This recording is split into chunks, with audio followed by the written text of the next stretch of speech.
And what that means for you, delegate? The question had no answer. The delegate's mandibles clicked once, twice, then nothing. The transmission ended. The silence stretched. Dr. Yilindra watched the council chamber from the archive alcove, her tentacles pale as milk spilling through clear water. She had seen this before. She had seen it 3 times before. And she knew, with the certainty of someone who had spent 200 years reading the same pattern in different ink, that the question would be answered not with words, but with wreckage. The gong still hung above Elder Morek's seat. Ancient bronze. 3 strikes for decisions that could not be unmade. She had heard it struck 4 times in her life. Each time, a species had announced its intention to conquer humanity. Each time, the archives had been opened. Each time, she had hoped she wouldn't need to open them again. End of cold drop. Stay close. Because what happened next, the part that still keeps me up at night, that comes later. 3 days earlier, Dr. Yilindra sat in the council commissary, sipping tepid nutrient broth from a ceramic cup worn smooth by centuries of use. The liquid had gone cold 15 minutes ago. She hadn't noticed. She was reviewing archive maintenance schedules. Boring work. Necessary work. The kind of work that kept 847 species from accidentally deleting their own histories. The cup clicked against the table as she set it down. The morning session had just begun. She could hear the muffled voice of the Zapirian ambassador through the chamber doors. Booming, confident, the voice of someone who had never been told no. She didn't know yet, none of them did. The doors opened. Ambassador Zethar strode to the central podium, his purple skin gleaming under the council's artificial sunlight. 4-jointed forearms spread wide in a gesture of welcome, sharp teeth displayed in a confident smile. "I bring glorious news," he announced. "The Zapirian Empire comes before you today to announce a great expansion of our territory. We claim the Sol system and all its planets." Silence, not the 12-second silence of later. A different silence. The silence of 800 species trying to process whether they'd heard correctly. Dr. Yilindra's tentacles turned white. No, she thought, not again. Ambassador Tekanal of the Kratos hegemony rose from his seat, fur standing on end, claws gripping the edge of his podium. His species had once controlled 400 worlds. Now they farmed. They had learned the lesson. "Do you have any idea what you're suggesting?" Tekanal's voice cracked. "Do you have any idea what you're about to do to your own species?" Zethar's smile didn't waver. "The primitive species will surrender. They have no choice. We have 400 worlds of military experience. They have 2 centuries of peace." "2 centuries of restraint," Tekanal hissed. "There's a difference. The archives exist because lessons must be retaught." Elder Morek's voice was old, older than any species in the chamber. His species had been recording galactic history for 60,000 years. He had seen empires rise. He had seen them fall. He had seen the pattern repeat so many times that grief had become his permanent expression. He struck the gong, once, twice, 3 times. The resonance traveled through the mile-wide chamber, vibrating in chests, rattling data pads, settling into bones. "I grant the Zapirian Empire permission to proceed," Morek said. His eyes met Dr. Yilindra's across the chamber. "Archivist, open the historical files."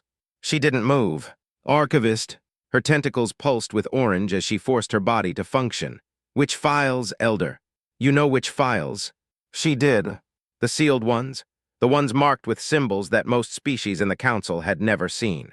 The ones that contain the complete military records of every species that had ever attempted to conquer Earth. Files accessed, she thought, walking toward the archive lift, preparing memorial templates. Because that was what the archives did. They didn't just record victories, they recorded the aftermath, the rebuilding, the moment when conquerors became farmers. She had written 3 such memorials already. She had hoped she would never write a 4th. The archive lift descended through darkness. Dr. Yilindra's tentacles shifted to deep blue, curiosity mixed with dread. She had accessed these files before. Each time, she had hoped she wouldn't need them again. The lift stopped. She stepped into a circular chamber lined with data crystals, each one containing the complete history of a species that had made the same mistake the Zapirians were about to make. Kratos hegemony, 400 worlds defeated in 6 weeks, now agricultural specialists, devourers of Sakhin, a species that had consumed 17 civilizations before finding Earth, defeated in 11 days, now research partners. Collective Zan, a hive mind of 60 billion individuals defeated in 3 days, now. She checked the file, terraforming consultants. She pulled the first crystal, the Kratos file. Year 312 Galactic Standard. Conflict duration, 42 days. Human casualties, 2.1 million military, 0 civilian. Kratos casualties, 98% of military force. Current status, thriving agricultural worlds under human protection. She pulled the second, the Devourer file. Year 287 Galactic Standard. Conflict duration, 11 days. Human casualties, 890,000 military. Devourer casualties, 99.7% of military force. Current status, Joint Research Stations, Human-Alien Cooperation. She pulled the third, the Zan file. Year 254 Galactic Standard. Conflict duration, 3 days. Human casualties, 12 ships, 4,300 personnel. Zan casualties, 97% of military force. Current status, terraforming operations, civilian integration. She pulled up the analysis program. The pattern emerged immediately. Phase 1, human forces appear disorganized, unprepared. Phase 2, human forces adapt. Phase 3, human forces learn enemy tactics. Phase 4, human forces achieve total victory. Phase 5, humans refuse to commit genocide. Phase 6, conqueror species rebuilt as peaceful partners. The file note at the bottom was written in Elder Morek's handwriting. The humans do not fight to destroy, they fight to teach. The lesson they teach is that war has consequences. Some consequences last forever. Dr. Ylindra's tentacles curled with dark amusement. She began drafting the Zapirian memorial template. The council chamber had emptied by the time she returned. Not completely. Elder Morek still sat in his seat, old hands folded, watching the empty rows. Ambassador Tekanal stood by the gong, claws tracing the bronze surface. And Dr. Yilindra, she stood in the archive alcove, data pad glowing, tentacles shifting through colors she couldn't control. "They're evacuating," Tekanal said. "Every species with personnel in Zapirian space, ships, diplomats, civilians, everyone." Morek nodded. "The council has seen this before. The young species never check the archives. They assume the archives contain ancient history. They assume the threats are outdated." Dr. Yilindra looked at her data pad. The memorial template was almost complete. The Zapirians have 43 conquest marks on their flagship. They've never lost a war. Morek's eyes met hers. Then they're about to learn something new. A communication request appeared on the council's main screen. Dr. Yilindra's tentacles flickered orange as she read the identifier. "Solar Defense Force, Admiral Sarah Chen, Priority Alpha." "Answer it," Morek said. The screen resolved into the face of a human woman. Late 40s. Gray, streaking dark hair pulled back. Uniform neat, unadorned except for rank pins. Eyes that had seen something, or perhaps many things, that she would never speak about. "Admiral Chen," Morek said, "you've received the Zapirian ultimatum." "We have." "Your response?" Admiral Chen's expression didn't change. Her voice was calm, professional, the kind of voice you'd use to read weather reports or issue parking citations. "We're activating Protocol 7. Behind her, someone laughed. A human male, older, uniform rumpled, graying beard. "Sorry, Admiral, it's just another species that doesn't know their history." Chen didn't turn around. "General Webb, the council is watching. They should be watching the Zapirians. Those poor bastards." Dr. Yilindra's tentacles curled, dark amusement. The humans were joking, not nervous laughter, not bravado, genuine amusement. Morek's voice was careful. "Protocol 7. The full mobilization of the Solar Defense Force," Chen said. "Plus reserve activation, plus exploration fleet recall." The exploration fleet. Humanity has been operating beyond mapped space for 53 years, Elder. They've seen things that would make your archivists weep with envy. They're coming home. "How many vessels?" Chen's eye tightened slightly. Just there, just for a second, it was the only tell. "Enough." The transmission ended. Dr. Yilindra stared at the blank screen. Her tentacles had gone pale again. Not white, not yet, but pale. "He didn't answer the question," Tekanal said. "How many vessels?" "She answered," Morek said. "She said enough. That's not a number. It's a number to anyone who's read the archives." Morek stood slowly, old joints protesting. He walked to the gong and placed his hand on the bronze surface, warm from the earlier strikes. The Kratos hegemony outnumbered human forces 4-1. The Devourers outnumbered them 10-1. The collective Zan outnumbered them 50-1. He turned to face Dr. Yilindra. What was the human response to each? She didn't need to check the files. She had memorized them years ago. The Kratos were offered surrender 3 times. They refused each time. The Devourers were offered surrender twice. The Zan were offered surrender once. And after the battles, human forces offered medical aid to wounded enemies. food to starving crews, transport home to anyone who wanted it. Morek nodded. The pattern is not that humans can win. The pattern is that humans choose to win without extermination. That choice is harder than annihilation, and the galaxy keeps forgetting that. Dr. Ylindra's tentacles pulsed orange. Analysis mode engaged. The Zapirians won't believe the archives. They never do. Their ambassador is still in his quarters, preparing victory speeches. I know. Elder, the Korvoxy delegate, asked me yesterday why the Council doesn't just tell aggressive species about humanity's history. Why we let them find out the hard way. Morek's expression didn't change. What did you tell him? I told him that the archives are sealed for a reason, that some lessons cannot be taught through words, that every species must make its own mistakes. And he called that bureaucratic cowardice. Morek almost smiled, almost. The Korvoxy are young, they'll learn. Or they'll be the next memorial template. The gong stood silent between them. Admiral Sarah Chen watched the tactical display from the Mars Command Center, her hands clasped behind her back, her expression unreadable. 3,000 vessels marked in blue. Human vessels. Defense platforms, warships, retrofitted mining vessels, deep space exploration ships that had just completed a 50-year loop through unmarked space. 3,000 against 4,300. The numbers didn't matter. She knew that. The Kratos had outnumbered them 4-1. The Devourers had outnumbered them 10-1. The numbers had never mattered. What mattered was the pattern. Phase 1, let them come. Phase 2, let them think they're winning. Phase 3, show them what restraint actually means. She had studied the previous conflicts. Her grandmother had fought in the Kratos War. Her great uncle had captained a destroyer during the Devourer engagement. Her mother had been a tactical analyst during the Zan conflict. 3 generations of humans who had learned the same lesson. Total victory is easy. Choosing not to exterminate, that's the hard part. General Marcus Webb entered the command center, coffee mug in hand. Uniform still rumpled. Exploration Fleet's check-in is complete, Admiral. Captain Thompson reports all vessels accounted for. His exact words. Webb pulled out his data pad. 53 years and not a scratch. Tell the Council we brought souvenirs.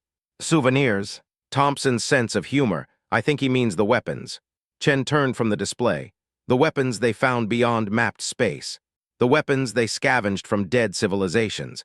The weapons they traded for from species we've never heard of. The weapons they reverse-engineered from enemies who attacked lone human ships. Webb took a long sip of coffee. Thompson said something else. What?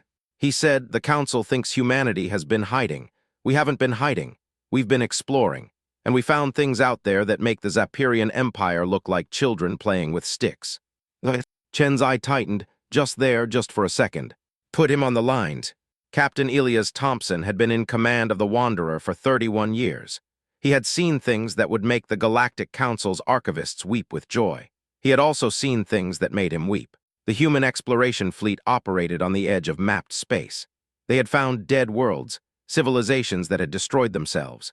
They had found living worlds, civilizations so advanced that they didn't bother with faster-than-light travel because they had already transcended physical form.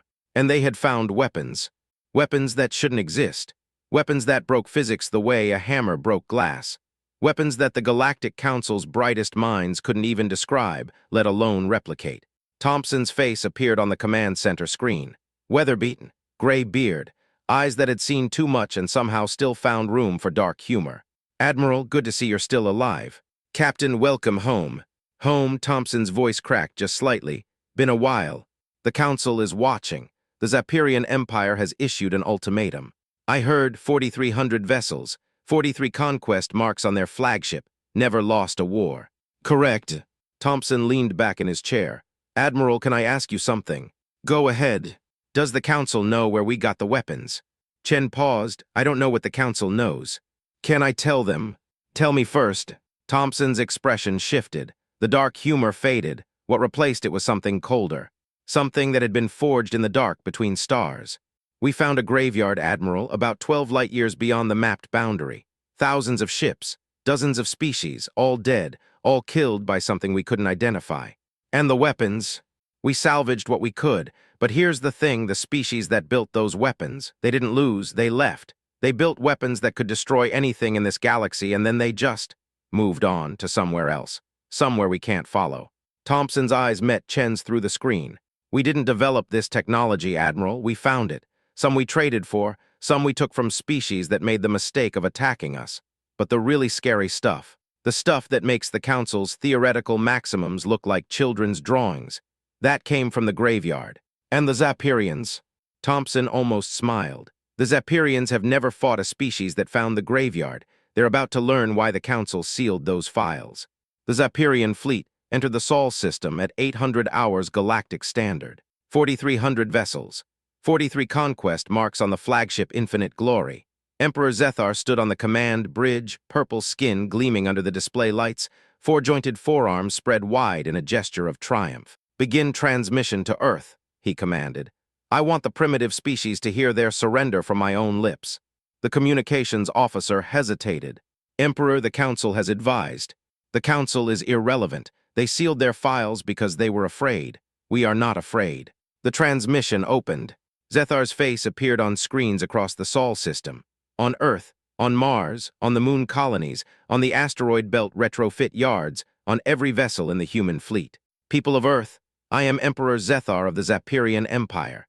You have 2 hours to surrender your system. If you refuse, we will demonstrate why 43 conquests have made us the dominant military power in this galaxy." The transmission ended. Silence. Then another transmission opened. Not from Earth, from Mars Command. Admiral Sarah Chen's face appeared on the Zapirian flagship's main display. Calm, professional, unreadable. "Emperor Zethar, I am Admiral Sarah Chen of the Solar Defense Force. You have 30 seconds to withdraw from the Sol system." Zethar laughed. "30 seconds, Admiral, you have 2 hours. "No, you have 30 seconds.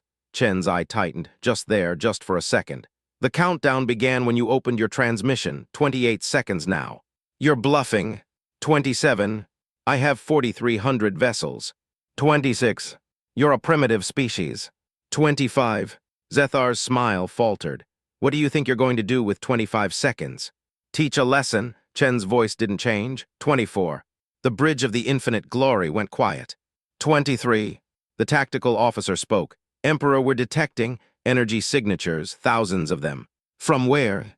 "Everywhere, Earth, Luna, Mars, the asteroid belt. Admiral, they're everywhere." 22. The human fleet appeared on the tactical display. Not 4,300 vessels, not fewer. More. The exploration fleet had arrived. The bridge of the Infinite Glory had gone silent. Emperor Zethar stared at the tactical display, his four-jointed forearms frozen mid-gesture, his sharp teeth hidden behind lips pressed into a thin line. The human fleet kept appearing.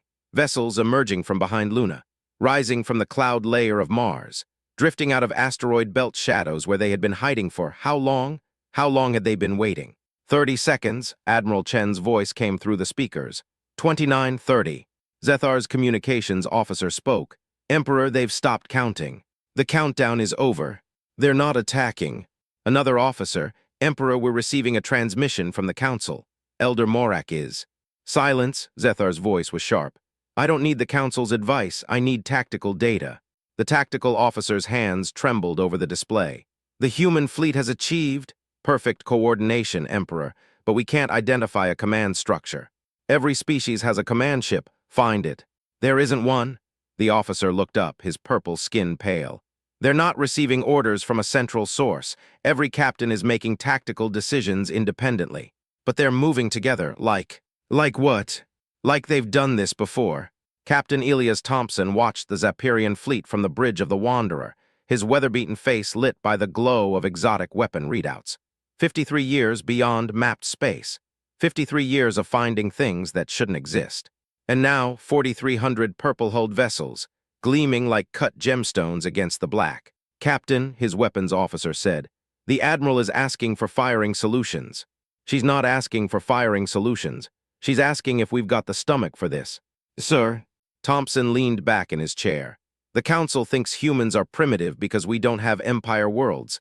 They don't understand that we chose not to conquer. We could have. The Kratos offered us their worlds after we beat them. We said no. The Devourers begged us to take their territory. We said no. The Zan offered us control of their hive network. We said no. We said no to empire.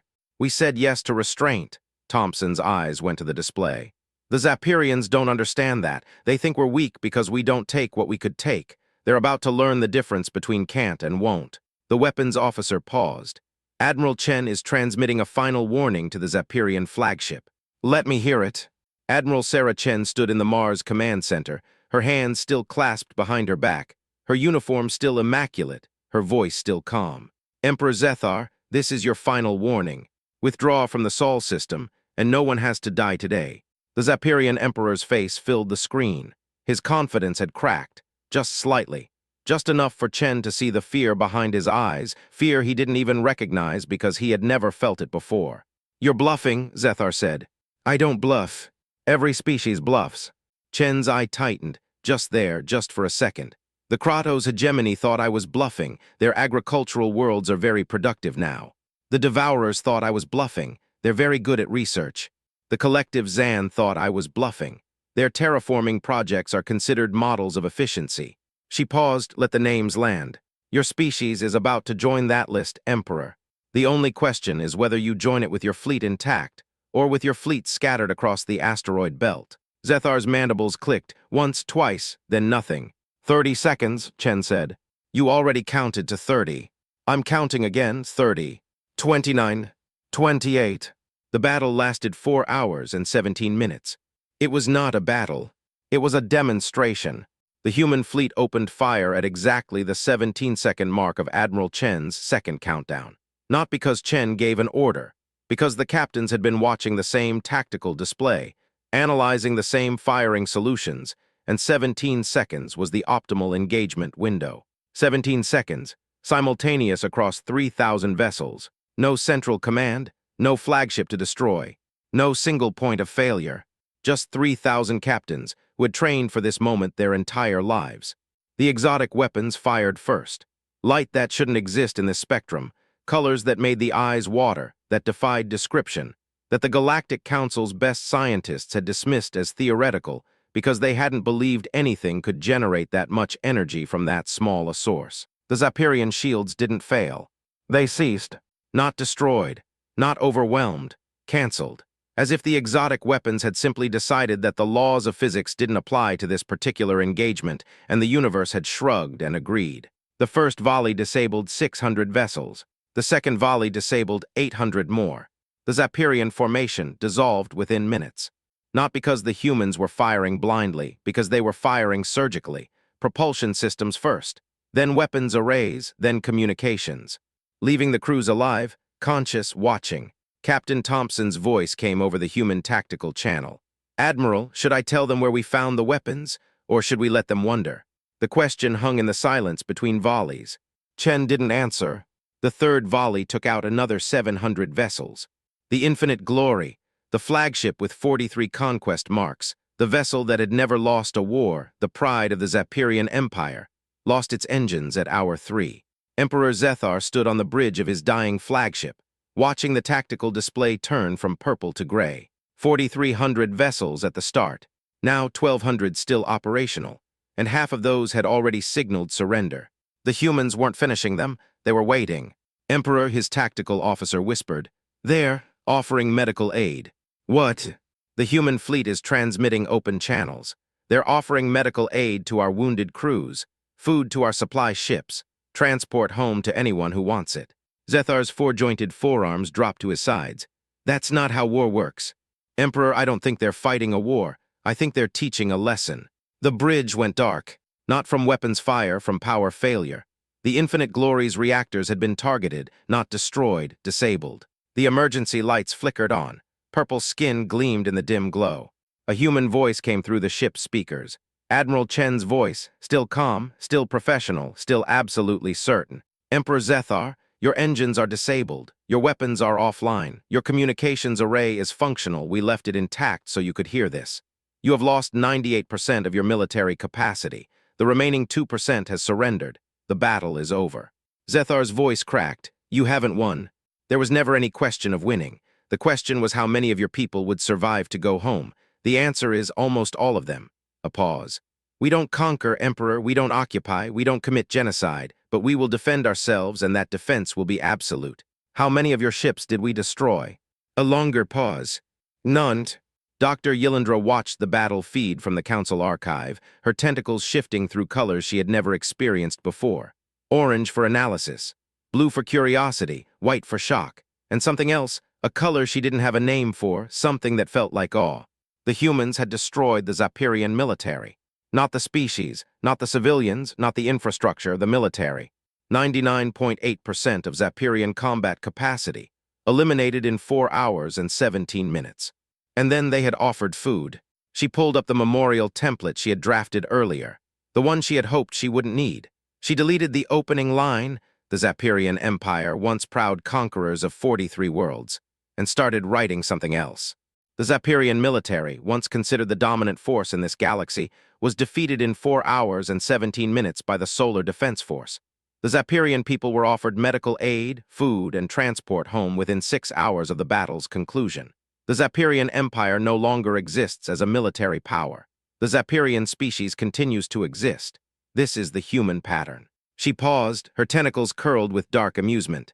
The galaxy keeps forgetting. The archives exist because lessons must be retaught. The archive lift descended. Elder Morek stepped out, his old hands steady, his expression, if possible, even sadder than before. The Zapirian ambassador is requesting asylum. Dr. Yilindra blinked. Asylum? He's afraid his own people will kill him for starting the war. Will they? Probably. Morek sat down heavily on a data crystal storage unit. The humans are offering to protect him. They're offering to protect anyone who requests it. That's not how conquerors behave. No, it's not. Morek looked at her. Which is why the Council has spent 200 years trying to understand the humans. They don't fit any of our models. Maybe the models are wrong. Morek almost smiled. Almost, maybe.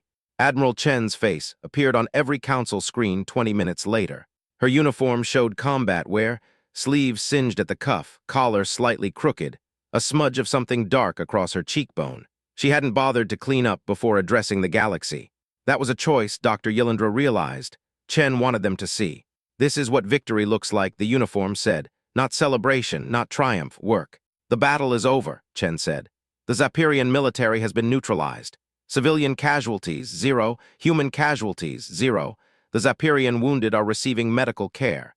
The Zapirian prisoners are being fed. Transport ships are being prepared for anyone who wishes to return to Zapirian space. She paused, not for effect, because she was choosing her next words carefully. The Zapirian Empire no longer exists as a military power. The Zapirian species will continue to exist. They will farm, they will research, they will rebuild, they will not conquer.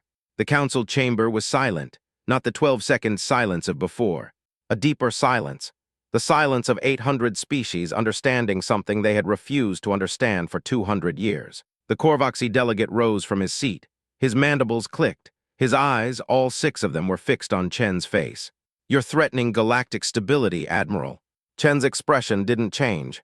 Delegate, it's not a threat. It's a statement of historical fact. Ask the Kratos, ask the Devourers, ask the collective Zan. She paused. Ask the Zapirians. You can't just eliminate a species military and expect the galaxy to. There are old species and there are aggressive species. Chen's voice was still calm, still professional, still absolutely certain. But there are no old aggressive species that chose to fight humanity. She paused again. Do you understand what that means for you, delegate? 12 seconds of silence.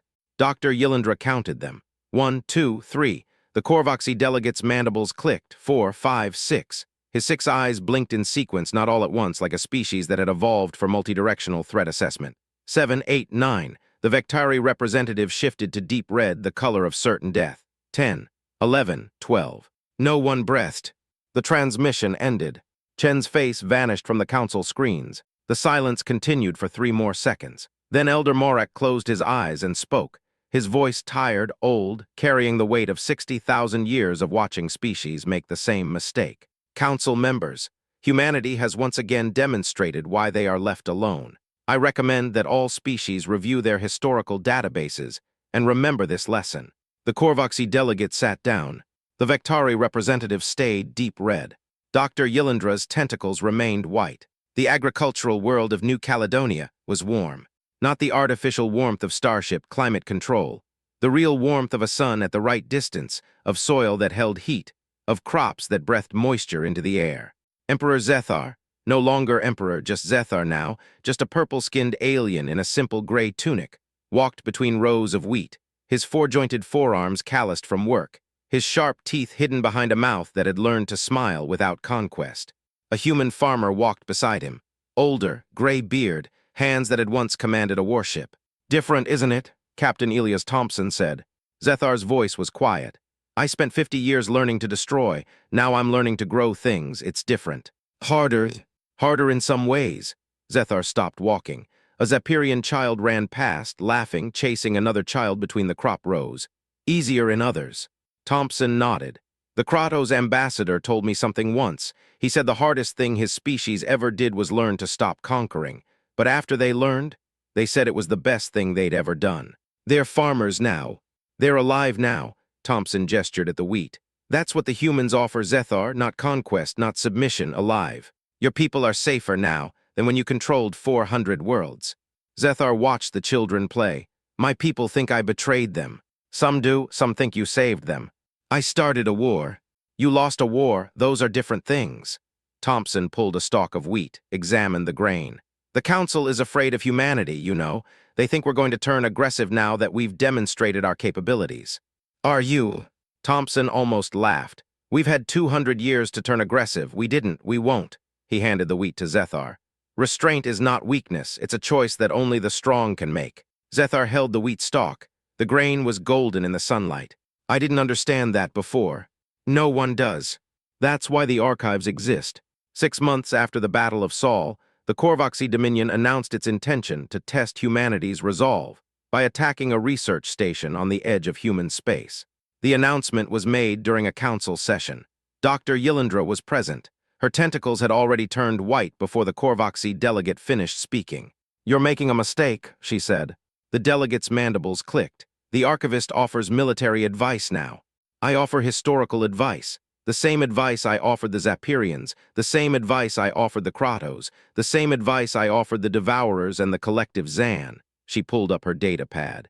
"I have memorial templates prepared for your species. I've had them prepared for years. I was hoping I wouldn't need them. You're threatening us. I'm warning you." Elder Morak struck the gong 3 times. The resonance traveled through the council chamber, vibrating in chests, rattling data pads, settling into bones. "The archives exist because lessons must be retaught," Morak said. "The Korvoxy Dominion has chosen to forget the lesson taught at Saul, so the lesson will be taught again." The Korvoxy delegate stood. "We are not the Zapirians. We have studied their mistakes." "Every species says that." Morak's voice was tired. "Every species believes they are different. The Kratos believed it. The Devourers believed it. The collective Zan believed it. The Zapirians believed it." He looked at the delegate. "The humans are still here. The humans are still patient. The humans are still restrained. And you are about to discover that restraint is not the same as weakness." Dr. Yilindra returned to the archive that evening. She pulled up the Korvoxy memorial template, the one she had started writing after the Zapirian battle, the one she had hoped would stay unfinished. She added a line at the bottom. "The Korvoxy Dominion announced its intention to attack human space on date pending. The outcome of this engagement is not yet recorded. The pattern is." She saved the file. Then she pulled up the master archive. The sealed files, the ones marked with symbols that most species never saw, the ones that contained the complete history of every species that had ever attempted to conquer Earth. There were 4 now: Kratos, Devourers, Zan, Zapirian. There would be a 5th soon, the Korvoxy, and after the Korvoxy, another, and another.